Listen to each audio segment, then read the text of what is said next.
Well, traders, here I find myself. In a peculiar place. So, I've kind of blown up the account in a unsuspecting way. A small account.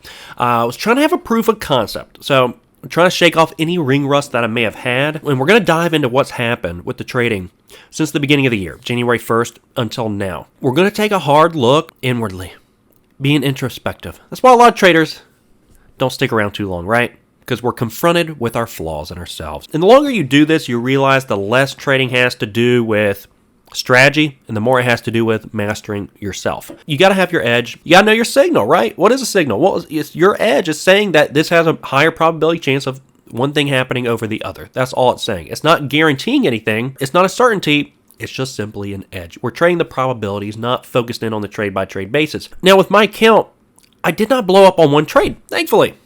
Gave myself a shot, Didn't happen over one trade. It's happened over the last 4 months, kind of a slow bleed.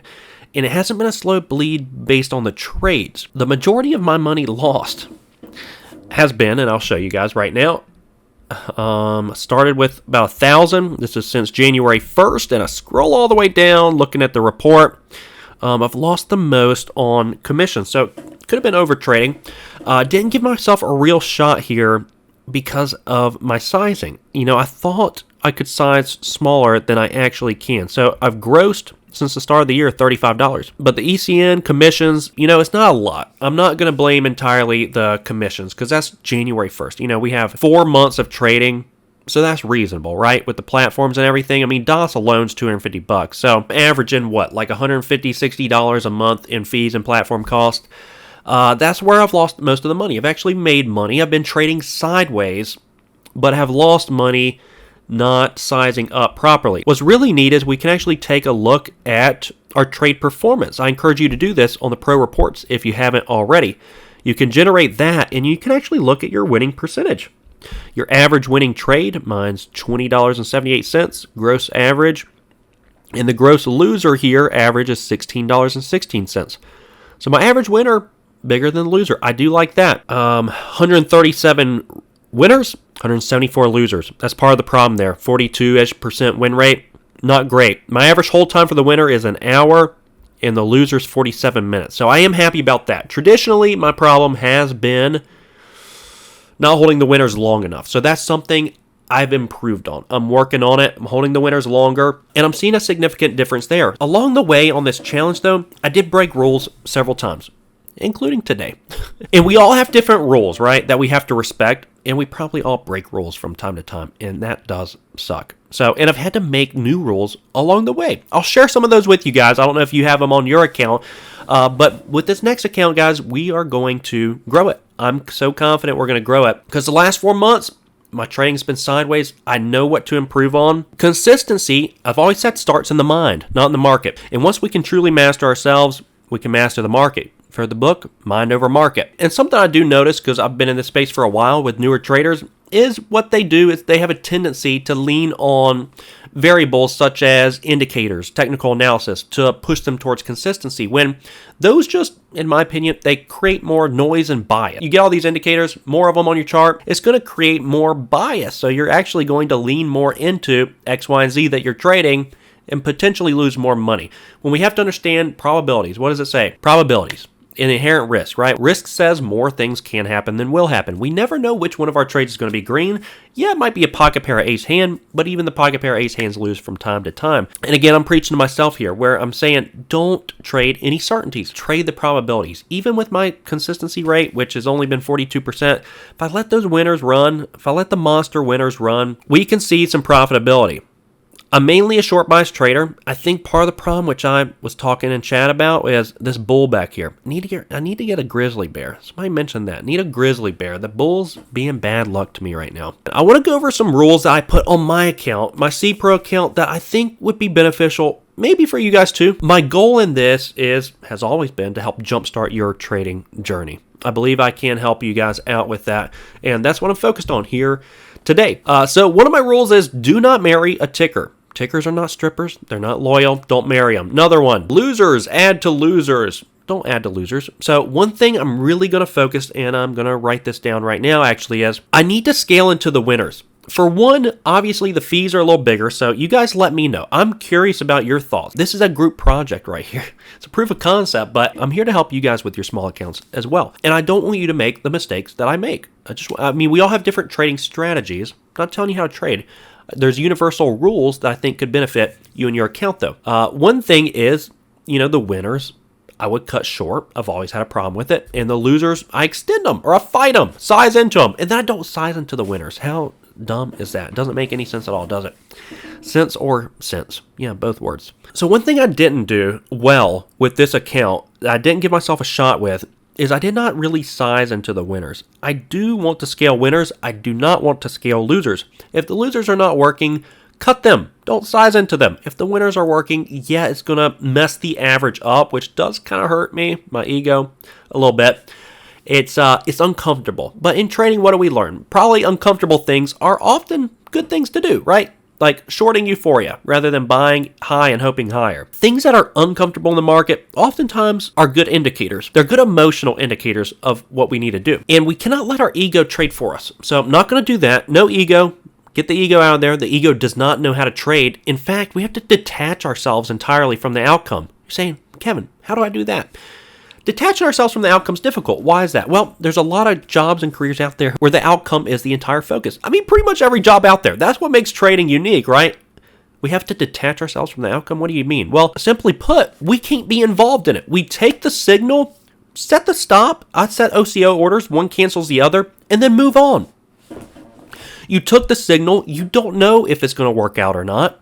You're just taking your edge. The casino does not know which blackjack hand they're going to win and lose. They know the probabilities are in their favor over a series. That's what we're focused on here with the next account. Another issue with the small account, and I encourage you guys, maybe if you're funding your CPro account as well, probably over $1,000 is going to give you the best shot. I would encourage you to focus on funding it when you are green. I've gone sideways and been red on fees, and it's been difficult for that. So, and if you fund it with like 500 or less, you're not giving yourself much of a shot because you got the platform market data fees at 85 at the first of every month.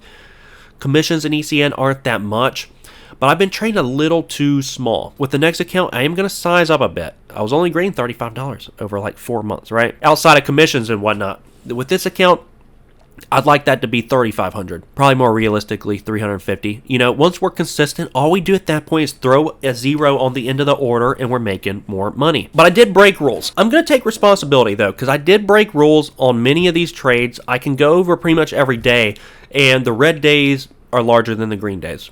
I had 4 or 5 red days that were over $100, and they didn't need to be. So I let those red days work for me. I started the small account challenge messing that up. So this is a word of advice that you may want to heed to. I try to dig myself out of holes. If I started the day red, I would immediately get into dig mode. Like, throw me some shovels. I'm ready to dig my way out of this hole. And I'd end up digging myself deeper in the hole. Now, sometimes it would work, getting more aggressive like that, and I'd do a little red to green move on the account for the day.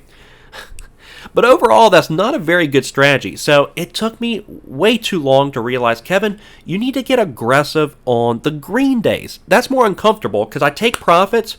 I don't know if you guys struggle with this too. There's 4 trading fears. The fear of being wrong, the fear of losing money, fear of missing out, and fear of leaving profits on the table. Well, my 2 big struggles are the fear of being wrong and being red. So I'll fight against those.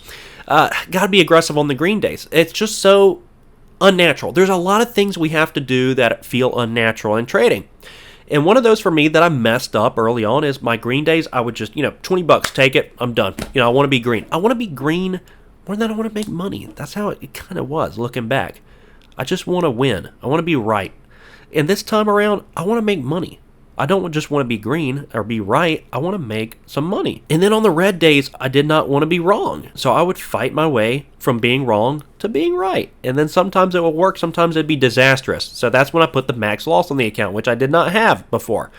Put a $50 max loss on the account. If I go over 50 and that's realized, I'm locked out, can't trade for the rest of the day. I encourage you to do that because when you go on tilt mode with your trading account, not fun for the account. Let's put it that way.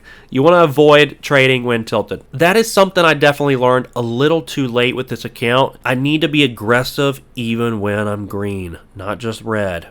Like, don't be aggressive when red. That should probably be the idea. Be more aggressive with your winning trades. Size into them a little bit. Uncomfortable because you're messing up the average, but size into them and let them work. Let those green trades work, which I did real well with. I'm proud of myself for holding these winners longer. The average hold time over an hour. Happy with that. Not happy with the fact that I did not size into these winners like I should have. Another rule that I had to maximize the winning trades is a rule of leaving leftovers. Multiple exits on the winning trades. So single exit with the losers, but multiple exits with the winners. As Mr. Douglas would say, be rigid with the rules, flexible with the profit expectations. Let's say I'm in a few hundred shares and I'm up 20, 30 cents a share. I take half off, and then with the other half, I adjust my stop to break even with the OCO order and let the rest ride. So essentially, you're maximizing your winning trades and capping your losers. See, everyone has to realize, myself included, that we cannot avoid losers. What we can avoid are large losses, but nobody can avoid losers entirely. It's impossible. But I will say too, because I had a terrible week of top ticking everything. A terrible week that really affected the account. And so one thing I did at that point was, okay, my entries are not like right at the top, of course, but what I need to do is set my stop outside of the normal range that it has. If it's set outside of normal price action behavior, it's a less likely chance of it getting hit. So what does that mean? Well, it means I need to size down a little bit and widen out the risk. I want to push the green trade, so I think what I'm going to do with this next account is that, I may size down initially and give it a little bit more room, but upon confirmation, if I'm green on the trade and it's working out, size into it a little bit more. I need to not just be green, I need to be greener with this account. That's what I'm focused on. I have my signals. I got my entries. The win rate wasn't too great this time around, but the winners were bigger than the losses overall. So I am pleased with that, but to mitigate the fees, I didn't think that's what was going to cripple me. I mean, they're not expensive, right? It's not too bad. Just trading a little too small. I need to trade, rather than 50, 100 shares, maybe 200, 250 shares. I need to size up a bit and give myself a chance. Trust my edge. Trust the process. I'm doing well. The winners bigger than the losers. Up the win rate a little bit, widen out the risk some, and let it rip, Tater Chip. One thing, I mean, a lot of this stuff, I focused on too late to not give myself a chance. And then the account dwindled down to a few $100s. And at that point, I felt like I can't take a loss. That's what happened today. I'm like, I can't. I don't even have a room to take an L. There's no margin for error. And so because of that, I'm like, well, I have to swing and try to get a hit on this one. It didn't happen. And breaking rules in regards to that too. It's tough. Small accounts are tough. To give yourself a chance, make sure you're trading well. I suggest, opening an account. But what I'm telling you from my experience is if it's probably under $1,000, you're going to have to hit the ground running. There's not a lot of margin for error. You got to be a consistent, profitable day trader, which is what we're going to be focused on with this next account. But like I said at the beginning of the journey, I'm going to be vulnerable. I love the green team that we got going on here. I love helping you guys out. And I love us helping each other. You guys are great. We're all about helping each other out. It's a great community. There's nothing like traders, right? We're so vulnerable. We're open. We experience all the similar emotions of buying high and literally going deer in headlights, selling at the bottom, right, buying a ticker right before it halts down because of a stock offering. I mean, we all have horror stories. I mean, we're all in this together. Been in the trenches. There's nothing like it. There's nothing like doing this together. But one thing I'm going to focus on, have zero expectations. Zero expectations. That's what cripples a lot of guys out there. They focus in, they tunnel in, marry the one ticker, and they let that one trade define their entire trading career. No trade is worth it. You take the trades and then later throughout the day, you don't even remember what you traded. You're like, what ticker was I in that I literally lost $20,000 on? Stuff like that. It's not worth it. Don't define your trading career by one trade. You don't know the winners versus the losers. You know the higher probabilities, but it's a random distribution between the wins and the losses. You don't know. One thing I did notice with this account, I stress the mindset a lot often. Your mind will cripple your trading account before your strategy ever does. Your mindset will.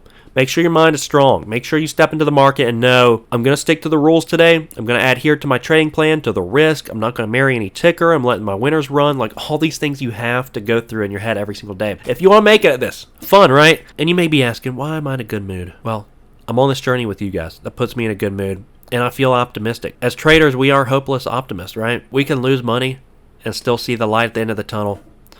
and pray it's not a train. I think we're good, guys. Gotten to a point with the account where it's going to be too difficult, I think, to move up from here. To give yourself a fair chance with the fees and all, and to stomp out well, I think you need over $1,000 in this account. Let me know what you guys think. I want to know your strengths, your weaknesses, how you've been doing. Let us know. Help each other out. Help the trading community out. Let us know in the comment section below what struggles you've had that you've overcome, or maybe some tips, some other tricks and tips for the traders with small accounts, because this is the green team. We are making our way to the top. Love you guys. Hit me up via email if you have any questions. AveryDayTrading@gmail.com. We're going to start hitting the ground running here soon. Love you guys. We'll see you guys tomorrow.